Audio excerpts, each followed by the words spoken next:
Namaste, Nini Yamini. Welcome to 30/60 headlines. అవసరమైతే private బిల్లుకు మద్దతిస్తామన్న TRS నెగ్గించుకునేందుకు సర్వశక్తులు ఒడుతోన్న కాంగ్రెస్. ఢిల్లీలో విశ్రాంతి తీసుకుంటున్న తెలంగాణ సీఎం ఇవాళ సాయంత్రం హైదరాబాద్ కు కేసీఆర్. సుప్రీం వ్యాఖ్యలతో రాహుల్ పై ఒత్తిడి, ఆర్ఎస్ఎస్ పై మండిపడుతోన్న కాంగ్రెస్. ఉత్తరాదిలో వరదల ఉధృతి, ప్రమాదకర స్థాయిలో నదులు.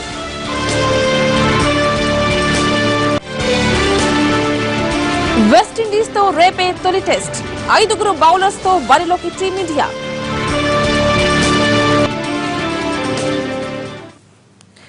కృష్ణా నది యాజమాన్య బోర్డు త్రిసభ్య కమిటీ సమావేశం ఈ రోజు హైదరాబాద్ లో జరగనుంది. 2 రాష్ట్రాల తాగునీటి అవసరాలపై ఈ సమావేశంలో నిర్ణయం తీసుకునే అవకాశం ఉంది. ఇరు రాష్ట్రాల నీటి వాడకంపై సరైన గణాంకాలు తెలుసుకునేందుకు టెక్నాలజీ వినియోగంపై చర్చిస్తారు. బోర్డు నిర్వహణ, నీటి పంపకాలకు సంబంధించి వర్కింగ్ అరేంజ్మెంట్స్, కేంద్ర ఏర్పాటు చేయబోయే నిపుణుల కమిటీ అంశాలపై మరోసారి చర్చించనున్నారు. నదీ జలాల వివాదం విషయంలో నిపుణుల కమిటీ వేస్తామని కేంద్రం తెలపడంతో ఈ సమావేశానికి ప్రాధాన్యత ఏర్పడింది. అటు కృష్ణా నదీ జలాల కేటాయింపులపై బ్రిటిష్ కుమార్ ట్రిబ్యునల్ ముందు వాదనలు కొనసాగుతున్నాయి.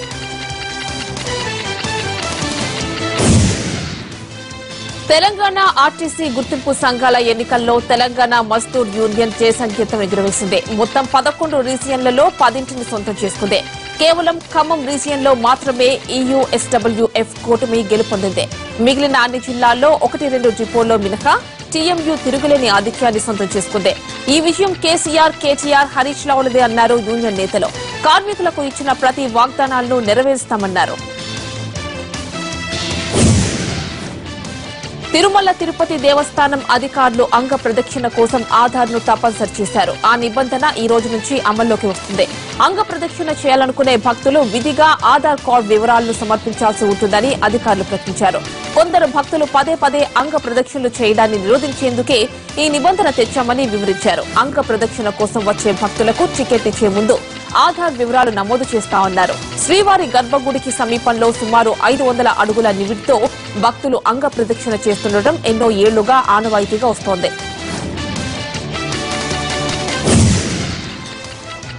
స్విస్ ఛాలెంజ్ పద్ధతిపై ప్రతిపక్షాలు రాద్ధాంతం చేస్తున్నాయని విమర్శించారు మంత్రి నారాయణ. రాజధాని నిర్మాణానికి టెండర్లు పిలిచామని, దీనిపై ఎలాంటి అపోహలు పెట్టుకోవద్దన్నారు. దీనిపై ఏ చర్చకైనా సిద్దమన్నారు ఆయన. గుంటూరు జిల్లా తాడికొండలోని బాలురు గురుకుల పాఠశాలను మంత్రి గంటా శ్రీనివాసరావు పరిశీలించారు. విద్య కోసం 17.5% నిధులు కేటాయించిన ఘనత తమ ప్రభుత్వానికి చెందుతుందని చెప్పారు. అయితే సంవత్సరానికి 22,000 కోట్ల రూపాయలు కేటాయించినప్పటికీ ప్రభుత్వ పాఠశాలలు తగిన ఫలితాలు సాధించడం లేదని ఆవేదన వ్యక్తం చేశారు. ఉపాధ్యాయుల సమస్యల పరిష్కారానికి ప్రభుత్వం కట్టుబడి ఉందని, అయితే అందుకు తగినట్టు ఉపాధ్యాయులు కూడా అంకిత భావంతో పనిచేయాలని సూచించారు గంటా. కృష్ణా పుష్కరాల ముహూర్తం ఖరారైంది. ఆగస్టు 12వ తేదీ సూర్యోదయం నుంచి పుష్కరాలు ప్రారంభం కానున్నట్లు తెలంగాణ ప్రభుత్వం అధికారికంగా ప్రకటించింది. ఈ మేరకు దేవాదాయ శాఖ మంగళవారం ఉత్తర్వులు జారీ చేసింది. మెజారిటీ పండితులు అభిప్రాయాలు, సూచనలకు అనుగుణంగా ఈ తేదీని ఖరారు చేసినట్లు ఉత్తర్వుల్లో పేర్కొంది. పుష్కరాల్లో సాంస్కృతిక కార్యక్రమాల నిర్వహణ కోసం సాంస్కృతిక శాఖ 80 లక్షల రూపాయలు విడుదల చేసింది. గుంటూరు రూరల్ జిల్లా పరిధిలో పోలీస్ వెల్ఫేర్ కు సంబంధించిన అభివృద్ది కార్యక్రమాలకు రాష్ట్ర డీజీపీ జేవీ రాముడు శంకుస్థాపన చేశారు. పత్తిపాడు మండలంలోని విశ్వంజీ ఆశ్రమంలో జరిగిన గురు పౌర్ణమి కార్యక్రమానికి సతీ సమేతంగా హాజరైన డీజీపీ అనంతరం సత్తెనపల్లిలో పోలీస్ వెల్ఫేర్ రిటైల్ అవుట్లెట్లకు శంకుస్థాపన చేశారు. అలాగే కారంపూడిలో పోలీస్ వెల్ఫేర్ షాపింగ్ కాంప్లెక్స్ నిర్మాణానికి శంకుస్థాపన చేశారు డీజీపీ.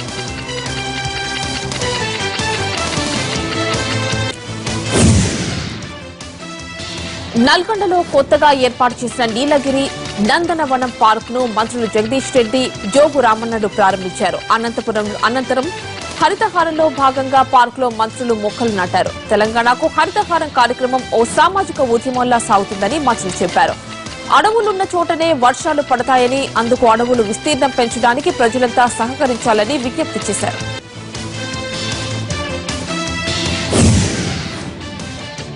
పట్టిసీమ ఎత్తిపోతల పథకం నుంచి పూర్తిస్థాయి నీటిని పోలవరం కుడి కాలువలోకి మళ్లించేందుకు ఇరిగేషన్ అధికారులు ఏర్పాట్లు చేస్తున్నారు.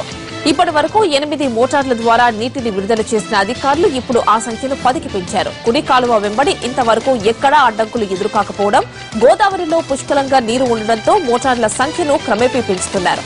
మొత్తం 175 కిలోమీటర్ల మేర పోలవరం కుడి కాలువలో నీరు ప్రవహించాల్సిండగా కాలువ వెంబడి పరిస్థితిని ఎప్పటికప్పుడు పర్యవేక్షిస్తున్నారు అధికారులు.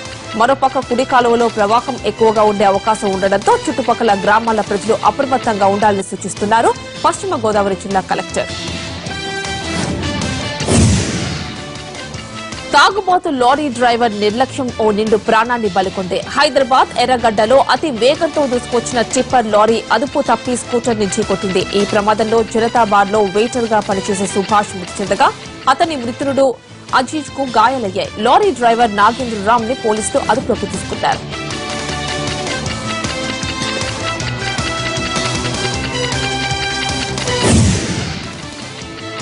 న్యాయస్థానం ఇచ్చిన కస్టడీ గడువు ముగియడంతో 4 ఐఎస్ సానుభూతి పరులను ఎన్ఐఏ అధికారులు నిన్న నాంపల్లి కోర్టులో హాజరుపరిచారు. దీంతో న్యాయస్థానం ఆ 4కి రిమాండ్ కు ఆదేశించింది. అయితే వీరిలో ఒకరైన A7 అతవుల్లా రహమాన్ ను 7 రోజుల పాటు కస్టడీకి కోరుతూ ఎన్ఐఏ అధికారులు పిటిషన్ దాఖలు చేశారు. ఈ పిటిషన్ ను పరిశీలించిన న్యాయస్థానం అతవుల్లా రహమాన్ ను 7 రోజుల కస్టడీకి అనుమతించింది. దీంతో 3 ఐసిస్ సానుభూతి పరులను చెంచల్గూడ జైలుకు తరలించిన ఎన్ఐఏ అధికారులు రెహమాన్ ను అదుపులోకి తీసుకున్నారు. ఇళ్లలో ఎవరూ లేని సమయంలో చొరబడి దొంగతనానికి పాల్పడుతున్న ఓ వ్యక్తిని తూర్పు గోదావరి పోలీసులు అదుపులోకి తీసుకున్నారు. రాజోలు మండలం పొన్నమండకు చెందిన కుక్కల శ్రీనివాస్ అనే వ్యక్తిని అరెస్ట్ చేసిన పోలీసులు అతని నుంచి 22 కేజీల వెండి, 100 గ్రాముల బంగారంతో పాటు 6,500 నగదును స్వాధీనం చేసుకున్నారు.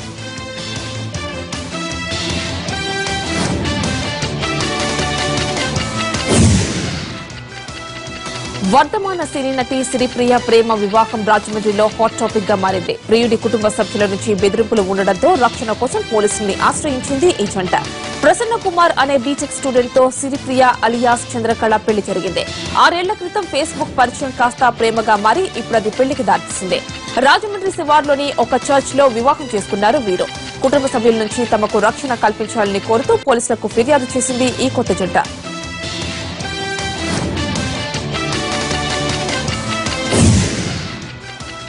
కడప నగరంలో పలు ప్రాంతాల్లో చైన్ స్నాచింగ్లకు పాల్పడుతున్న 2 నేరస్తులను 1 టౌన్ పోలీసులు అదుపులోకి తీసుకున్నారు. నిందితుల నుంచి 10 లక్షల రూపాయలు విలువైన 33 తులాల బంగారు ఆభరణాలతో పాటు ఓ బైక్ ను స్వాధీనం చేసుకున్నారు. నిందితులిద్దరూ 11 చైన్ స్నాచింగ్లకు పాల్పడినట్టు డీఎస్పీ చెప్పారు. నిందితులను రిమాండ్ కు తరలిస్తున్నామన్నారు. స్నాచర్లను అరెస్ట్ చేసిన సిబ్బందిని డీఎస్పీ ప్రత్యేకంగా అభినందించారు. నకిలీ పత్తి విత్తనాలు వేసి మోసపోయామంటూ గుంటూరు జిల్లా కోమటినేనిపాలెం రైతులు ఆందోళన చేపట్టారు. ఈ క్రమంలో గ్రామానికి వచ్చిన విత్తన కంపెనీ మేనేజర్ ను నిర్బంధించిన తమకు న్యాయం చేయాలని డిమాండ్ చేశారు. సీడ్స్ లో లోపం ఉందని ఒప్పుకున్న మేనేజర్ పరిస్థితిని కంపెనీ యాజమాన్యం దృష్టికి తీసుకువెళ్లి నష్టపరిహారం అందించడానికి చర్యలు చేపట్టామని చెప్పారు. ప్రకాశం జిల్లాలో చిన్నారులు ఎత్తుకు వెళ్లేందుకు ప్రయత్నించిన ఓ తాగుబోతును స్థానికులు పట్టుకుని చితకబాదారు. ఎర్రగొండపాలెంకు చెందిన చిన్నారులు సత్య, రఘువర్మ అనే 2 చిన్నారులు ఇంటి బయట ఆడుకుంటుండగా పూటుగా మద్యం సేవించిన గుర్తు తెలియని వ్యక్తి వారిని ఎత్తుకు వెళ్లేందుకు ప్రయత్నించాడు. చిన్నారులు కేకలు వేయడంతో అప్రమత్తమైన స్థానికులు మద్యం మత్తులో ఉన్న వ్యక్తిని పట్టుకున్నారు. చిన్నారుని కిడ్నాప్ చేసేందుకు యత్నించాడని తెలియడంతో కాళ్లు చేతులు కట్టేసి చితకబాదారు.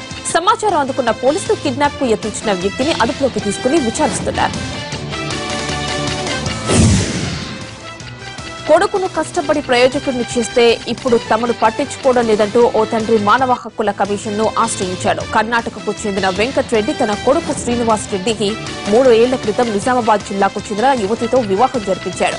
అయితే పెళ్లైనప్పటి నుంచి తన కుమారుడు హైదరాబాద్ లోనే ఉంటున్నాడని, చివరికి తల్లి చావు బతుకుల మధ్య కొట్టుమీటాడుతున్నా చూడడానికి నిరాకరిస్తున్నాడని తండ్రి ఆవేదన వ్యక్తం చేస్తున్నాడు.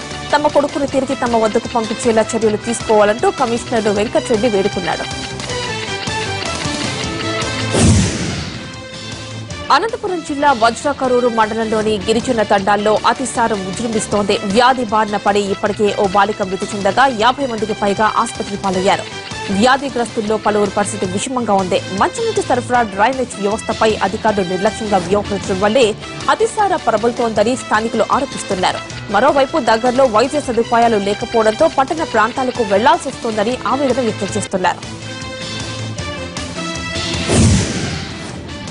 ఆదిలాబాద్ జిల్లాలో కలరా కలకలం రేపుతోంది. బోధ్ నియోజకవర్గంలోని పలు గ్రామాల్లో ఈ వ్యాధి ప్రబలింది. చిన్న పెద్ద అని తేడా లేకుండా ఈ వ్యాధి లక్షణాలతో స్థానికులు ప్రభుత్వ ఆసుపత్రులకు క్యూ కడుతున్నారు. దీంతో వ్యాధి నిర్ధారణ కోసం రోగుల శాంపిల్స్ ను హైదరాబాద్, వరంగల్లకు పంపిస్తున్నారు. ఇది చుట్టుపక్కల గ్రామాలకు సైతం వ్యాపించే ప్రమాదం ఉండడంతో ఆ ప్రాంత వాసులు ఆందోళన చెందుతున్నారు. విజయవాడ నగరంలో గత 2 రోజులుగా కురుస్తున్న భారీ వర్షానికి రోడ్లు జలమయమయ్యాయి. సిద్ధార్థ కాలేజ్, 5వ నంబర్, పిన్నమనేని పాలిటెక్నిక్, ఏలూరు బందర్ రోడ్లు నీటితో నిండి చెరువులను తలపించాయి. దీంతో వాహనదారులు నానా ఇబ్బందులు పడ్డారు. విజయనగరంలోనూ జోరుగా వానలు కురిశాయి. రాజమండ్రిలో కురిసిన భారీ వర్షానికి లోతట్టు ప్రాంతాలు జయమయ్యాయి. గత 10 రోజులుగా వర్షం కోసం ఎదురుచూస్తున్న రైతులకు ఈ వర్షాలు ఆనందాన్నిచ్చాయి. హైదరాబాద్ లో కురిసిన భారీ వర్షానికి లోతట్టు ప్రాంతాలు జలమయమయ్యాయి. సికింద్రాబాద్, బేగంపేట్, బంజారా హిల్స్, జూబ్లీ హిల్స్, అమీర్పేట్, పంజాగుట్టల్లో భారీ వర్షం పడింది. పాత బస్తీలో కురిసిన వర్షానికి రోడ్లన్నీ చెరువులు తలపించాయి. కుత్బుల్లాపూర్, జీడిమెట్ల, సుచిత్ర, బాలానగర్, మహేశ్వరం, కూకట్పల్లి ప్రాంతాల్లో కురిసిన భారీ వర్షానికి లోతట్టు ప్రాంతాలు జలమయమయ్యాయి. బేగంపేటలో భారీగా ట్రాఫిక్ జామ్ అయింది. 2 గంటల పాటు వాహనదారులు నడి రోడ్డుపై నరకం చూశారు.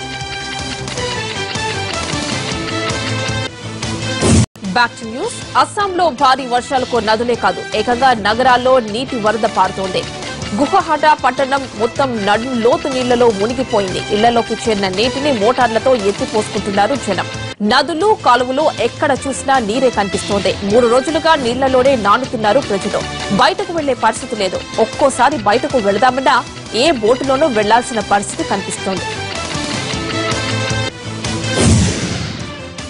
తెలంగాణలో మరో 4 రోజులు ఓ మోస్తరు వర్షాలు కురుస్తాయని హైదరాబాద్ వాతావరణ కేంద్రం అధికారులు తెలిపారు. ఒడిషా నుంచి దక్షిణ తమిళనాడు వరకు కోస్తాంధ్ర మీదుగా తెలంగాణపై అల్పపీడన ద్రోణి రాయలసీమ పరిసరాల్లో 4.5 కిలోమీటర్ల నుంచి 5.8 కిలోమీటర్ల ఎత్తులో ఉపరితల ఆవర్తనం ప్రభావంతో ఏపీలో భారీ వర్షాలు, తెలంగాణలో మోస్తరు వర్షాలు నమోదవుతాయని అధికారులు తెలిపారు.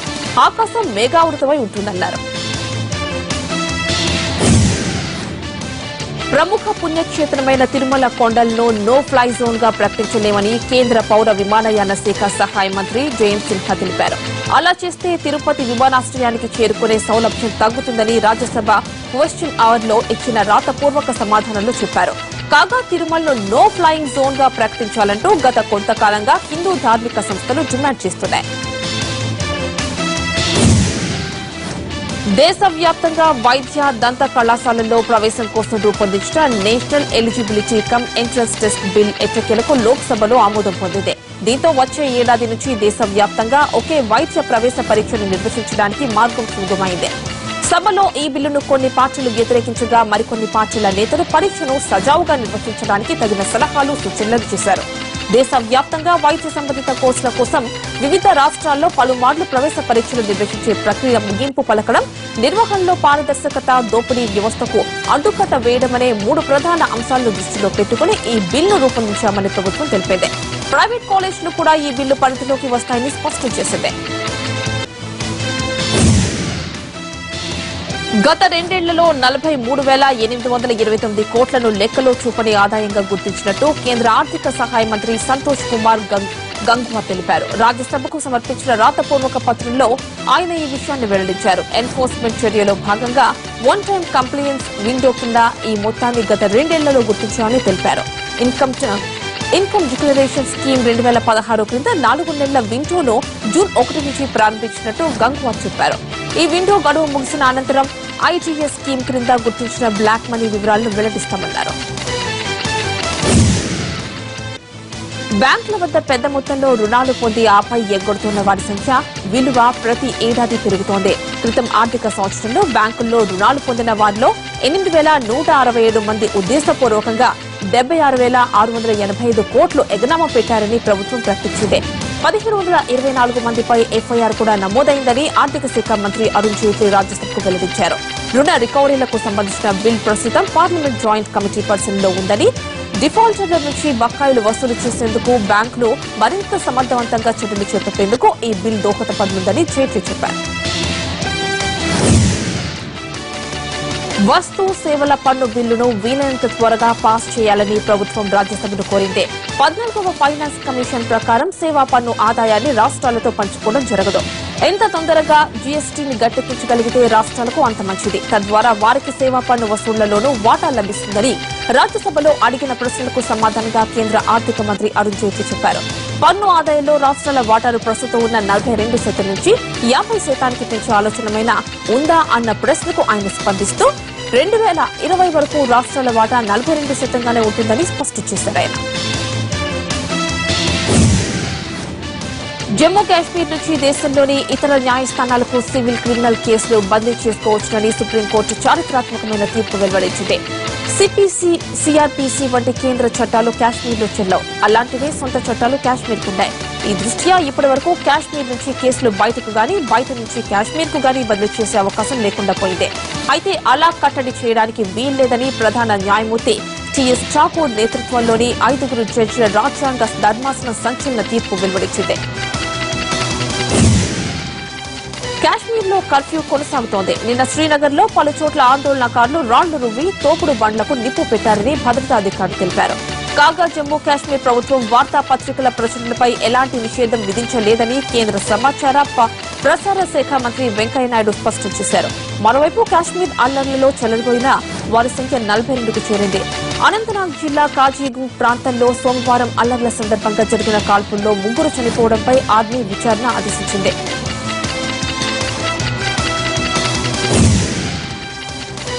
30/60లో మరో చిన్న బ్రేక్ తీసుకుందాం.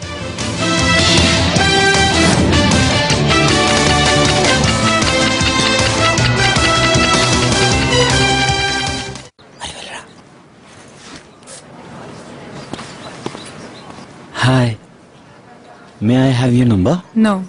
యాక్చువల్లీ నీ నంబర్ ఉంది నా దగ్గర, కానీ అడగకుండా నీకు ఫోన్ చేయడం తప్పు కదా. Back to news. అమర్నాథ్ యాత్రను మళ్లీ నిలిపివేశారు. కాశ్మీర్ లోయలో చెలరేగుతున్న అల్లర్లు జరుగుతున్న నేపథ్యంలో యాత్రను నిలిపివేయడం గత 10 రోజుల్లో ఇది 3వసారి. తాజాగా మరో 2 చనిపోయినందుకు క్వాజీనగర్ ప్రాంతంలోని జమ్మూ శ్రీనగర్ రహదారిపై నిరసనలు జరుగుతున్న కారణంగా పరిస్థితిని అదుపులోకి ఉంచేందుకు అధికారులు యాత్రను నిలిపివేశారు.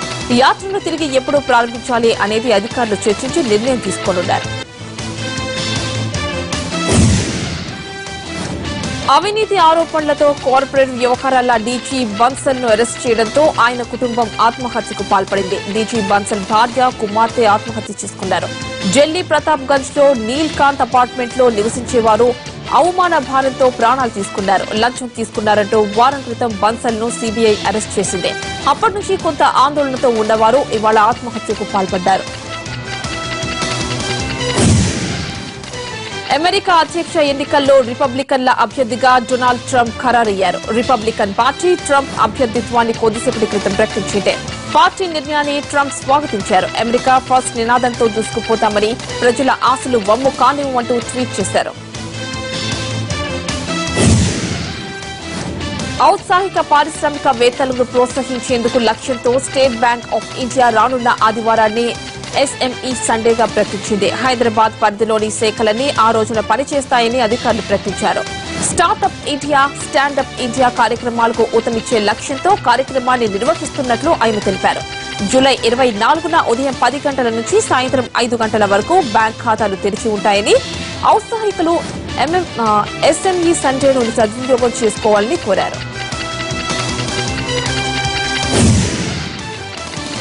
దేశంలో 3వ అతిపెద్ద సాఫ్ట్వేర్ సంస్థ విప్రో నిరుత్సాహకరమైన ఫలితాలను ప్రకటించింది. ఈ ఆర్థిక సంవత్సరం తొలి త్రైమాసికంలో కంపెనీ కన్సాలిడేటెడ్ నికర లాభం 6.7% పడిపోయి 2059 కోట్లకు పరిమితమైంది. క్రిందటేడాది ఇదే కాలంలో 2207 కోట్లుగా నమోదైంది. నాలుగవ విడత పసిడి బాండ్లను కొన్న వారికి ప్రభుత్వం శుభవార్త ప్రకటించింది. బాండ్ల కోసం ఇన్వెస్టర్లు చెల్లించిన డబ్బు ఎక్స్చేంజ్ లేదా ఇండియన్ క్లియరింగ్ కార్పొరేషన్ నుంచి రిజర్వ్ బ్యాంకు బదిలీ అవ్వాల్సి ఉంటుంది. అప్పటి నుంచి బాండ్లు జారీ అయి వాటిపై వడ్డీ కూడా అందుతుంది. అయితే ఈలోగా అంటే డబ్బు ఆర్బీఐకి చేరేలోగా ఎన్ని రోజులైతే అన్ని రోజులకు 4% వడ్డీ చెల్లించాలని ప్రభుత్వం నిర్ణయించింది. ఈ రేటు ప్రత్యక్షంగా ఇన్వెస్టర్ బ్యాంక్ ఖాతాలో జమ అవుతుందని బొంబాయి స్టాక్ ఎక్స్చేంజ్ ప్రకటించింది. ప్రపంచవ్యాప్తంగా కోట్లాది మంది అభిమానులు ఎదురుచూస్తున్న సూపర్ స్టార్ రజనీకాంత్ నటించిన కబ్బాలి చిత్రం విడుదలపై స్టే విధించలేమంటూ మద్రాస్ హైకోర్టు స్పష్టం చేసింది. ఈ నెల 22న Tamil, Telugu, Hindi, Malayalam, Malay, Thai, China భాషల్లో ప్రపంచవ్యాప్తంగా దాదాపు 4000 థియేటర్స్ లో విడుదలవుతోంది కబ్బాలి. అయితే టికెట్ రేట్స్ మాత్రం విపరీతంగా పెంచేశారంటూ దేవరాజన్ అనే వ్యక్తి మద్రాస్ హైకోర్టులో పిటిషన్ వేశారు. కబ్బాలి టికెట్స్ ధరలు ఆకాశాన్నంటాయని, వాటిని నియంత్రించడానికి చర్యలు చేపట్టాలని ఆయన ఫిర్యాదులో కోరారు. మూవీ విడుదలను తాత్కాలికంగా స్టే విధించాలని కోరారు. ఈ మేరకు కేసును విచారించిన న్యాయమూర్తి కృపాకరన్ కబ్బాలి చిత్రంపై స్టే విధించడం వీలు కాదని స్పష్టం చేశారు. చిత్రం విడుదలకు ఏర్పాట్లు పూర్తయిన కారణంగా ఇంకా సమయం కూడా లేకపోవడం వల్ల అది కుదరదని వెల్లడిస్తూ కేసును వాయిదా వేశారు.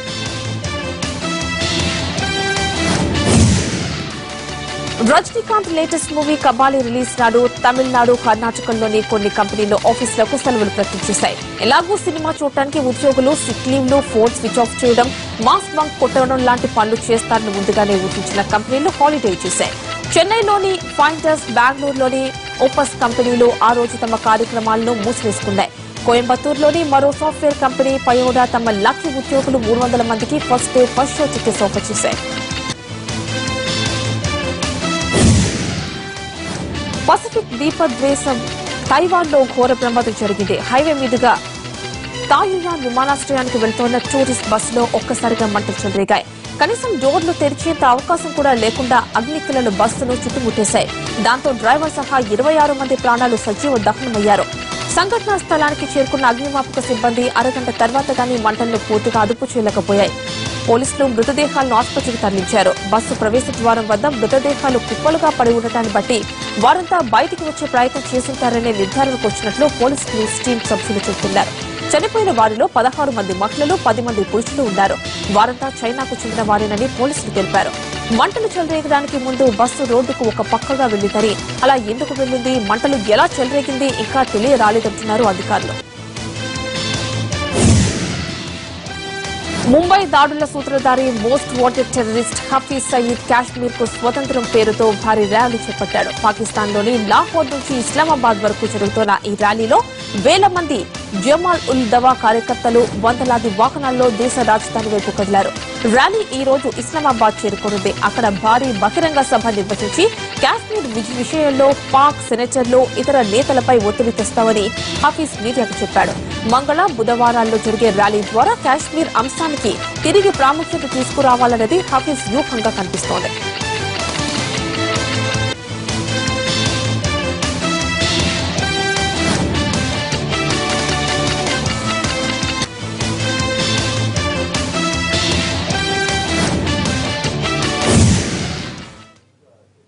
బులెటిన్ ముగించే ముందు హెడ్లైన్స్ ఒకసారి చూద్దాం.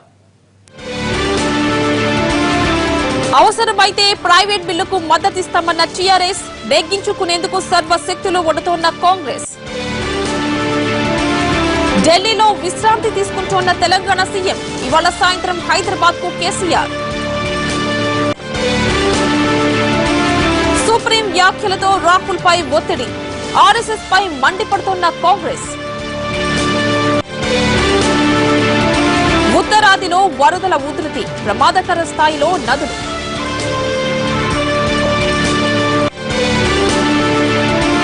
వెస్టిండీస్ తో రేపే తొలి టెస్ట్, 5 బౌలర్స్ తో బరిలోకి టీమిండియా.